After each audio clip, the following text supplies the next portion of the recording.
Man, ERLC's getting kind of boring. Let me see. Blackhawk Rescue Mission 5? I think I've heard about this. I'm gonna try it out. Let's see what this thing's all about real quick. Yo, this is kind of cool. Uh, oh,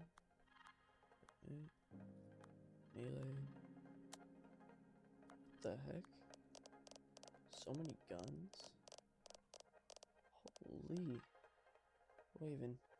Bro, what? Where does this go? Bro, what the? Yo, what? Bro, what the heck? Psh, man, fuck that. I'm playing Phantom Forces. Whoa, man. What are you doing? Yo, what are you doing, bro? Who even are you? Here, I got you. Let me break it down for you. Damn, you can break it down. I still don't understand it though. Alright, so this is for mostly my beginners out there. If you're a more experienced player, this may be obvious information to you. This is mostly to help people coming into BRM5 that are looking to get into BRM5, etc., etc. So, anyways, without further ado, let's get into it. We'll be going over primary weapon systems, secondary, and melee systems. Just for today, we'll also go over the weapon classes and how you should style your weapons. We will also go over how these stats work and how they're going to affect your gameplay. So, starting off with the starter weapon, you're going to have the M16A2. This is going to be the weapon everybody starts with. Everybody's going to have it. In my personal opinion, it's really good for a starter gun, actually. Anyways, as you can see, we have ammunition. So this is just the ammunition type. Muzzle velocity, how fast it's going to come out of the barrel. The maximum range, which is obvious. Dispersion, pretty obvious.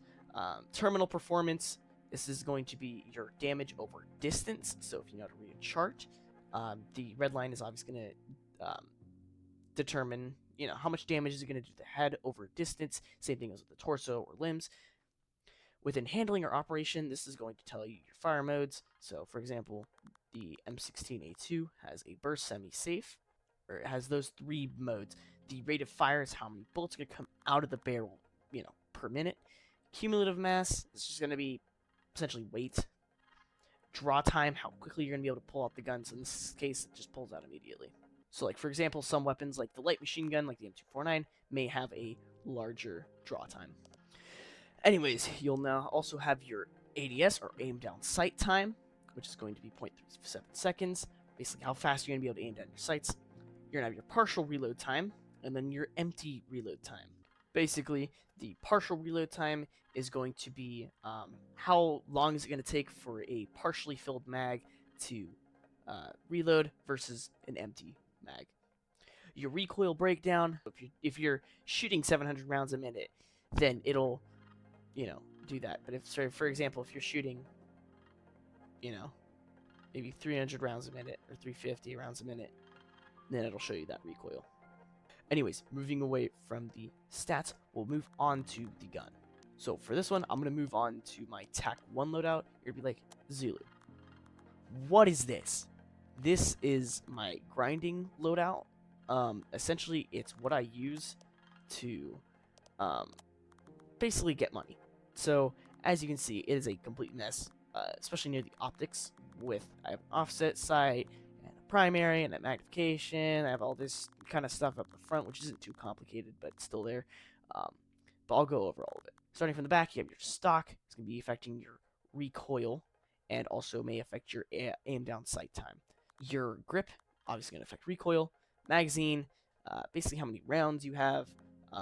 It may also, it's also going to affect recoil. I should just get this out of the way. Basically, everything's going to affect recoil. Most things are going to affect weight. So, make sure to check your stats every once in a while. Make sure mostly your terminal performance and your cumulative mass should be the 2 things that you're mostly checking. Just to make sure that you have the stats that you want.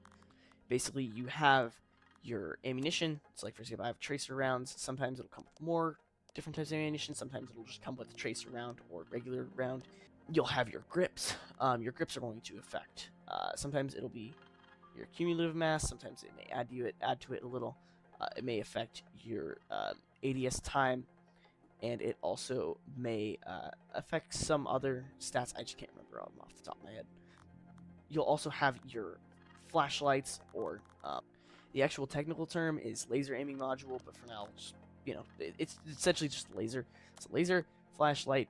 They're gonna be often on the front of your gun. This is a quick switch. I'll show you guys real quick. This is a remote switch. This is mostly for cosmetics, so if you want to add it, you can. Don't have to.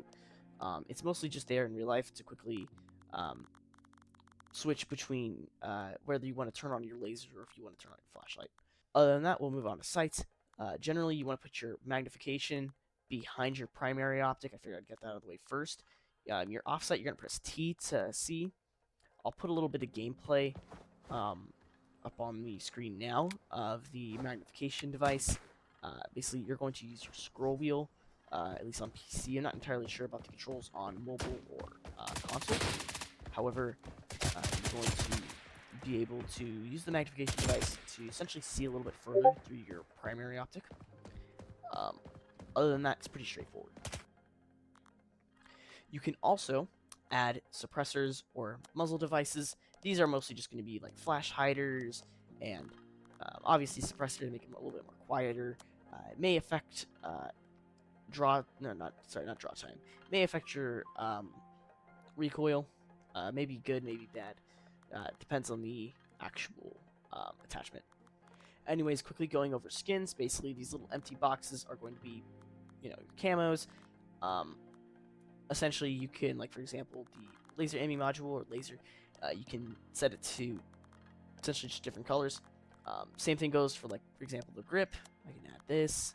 For the mag, sometimes they'll have different camos you can use, but for now, we'll just keep everything default. Finally, last but not least, we'll go over barrel. At least for the M4, I wouldn't use a carbine. It's mostly just for looks. It's going to actually decrease your range, and it'll also decrease your damage, so I wouldn't use it. Oh, and another real quick thing, the handguards kind of determine whether or not you can actually put stuff, for example, like laser aiming modules or grips on, but you don't really have to worry about them too much.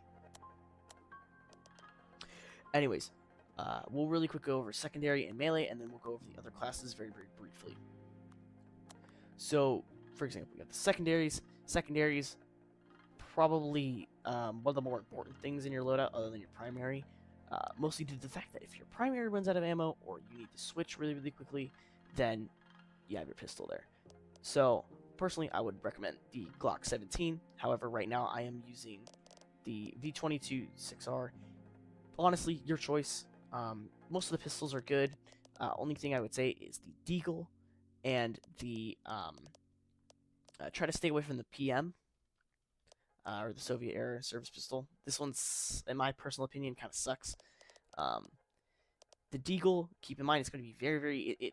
It's a Deagle. I don't know if you've seen, but recoil and heavy damage. That's basically what you're going to get out of the Deagle. So, play it if you want to. Melee weapons, don't really need too much to say about this. It's a melee. You may see that there's no stat bar on the side. I'm pretty sure all of them actually do the same amount of stats. So, it's same range, same damage. I think it's like 3 hits to kill somebody with a melee, so... yeah, good luck with that.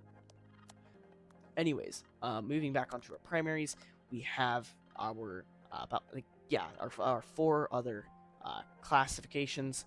We have our light machine gun, aka the M249, and the M249 only, because it's the only light machine gun they have so far. We'll go over that just briefly real quick. So I have actually a separate loadout. As you can see, it's very, very minimal attachment-wise. You don't really have to put too much on it. Personally, I only have the optic and a laser, and that is it.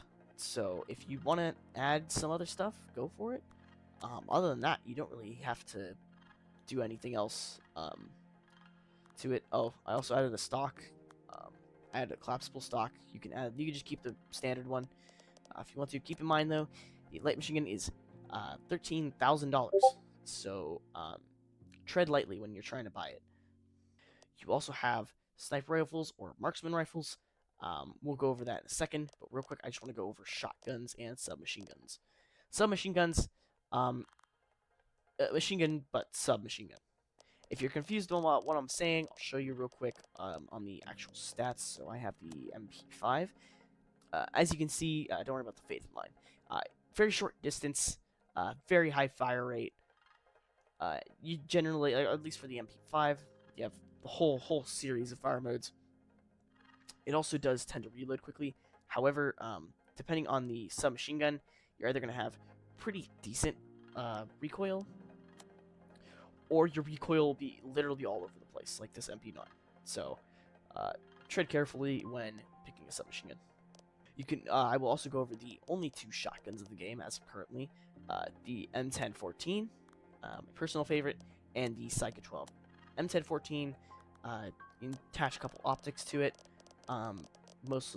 It's mostly just kind of smaller ones, so you're not going to be getting any crazy huge sniper scopes on them.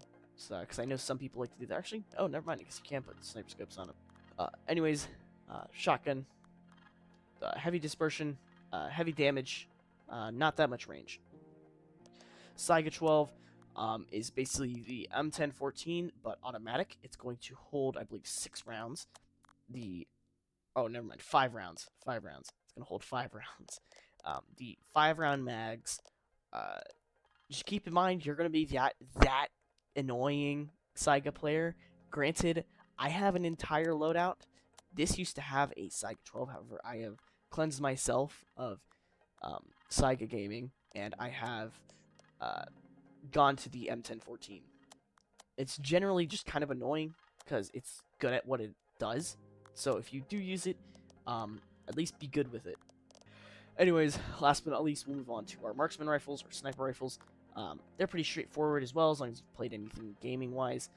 Your sniper rifles, you're going to have your scopes, you're going to have your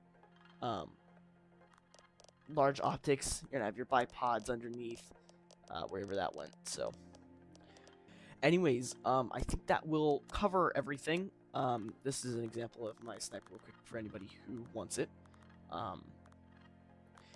I will go over personal equipment and a lot of the vehicles, helicopters, and I'll also go over some of the game modes pretty briefly, except for the open world game mode. I will probably go into depth with that, mostly because I need some people to realize what to do in some of these levels, and also I have some pretty common knowledge that new players won't really get until later. But anyways, until I make those videos, I will see you guys in the next video. Bye-bye. I knew he was crawling, damn it.